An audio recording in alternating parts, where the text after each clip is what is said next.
Isa ba kayo sa mga nasasaglihan kamakailan na nilamon na ng sistema? Baka kasi nahuhumaling kayo sa patok na mobile game ngayon, ang Everwing. Pati nga ilang celebrity tutok sa paglalaro nito. Balitang hatid ni Steve Dailisan.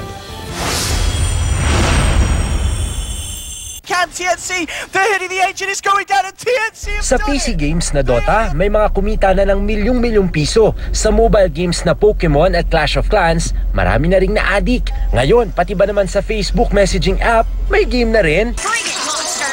Meet Everwing. Nagigil na nilalaro ng marami, tulad sa opisinang ito. Simple lang laruin ang Everwing. Nagsisimula ang lahat sa pagpili ng character at dalawang sidekick na dragon. At kapag ready ka na, kinakailangan makakuha ka ng mga power-ups tulad halimbawa ng magnets, rush flower, clover o di naman kaya mushroom para mas malakas ang iyong bala para sa pag-target dun sa mga monsters. At syempre, kinakailangan makakuha ka ng mas maraming gems at points pang pataas ng points.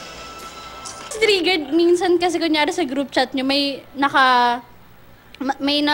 nag-ano sa'yo, parang mas may tumaas sa'yo. So parang na-pressure ka na gusto mo ulit mas mataas ka. Gusto mo mag-top 1. Bukod sa hindi na kailangang i-download at madaling laruin dahil parang old school game, madali rin itong kumalat dahil kailangan mag-invite ng iba pang player para maglaro. Pag bata, yung in-invite ko, game, nakikilaro. Pero pag matatanda, deadma, sinso.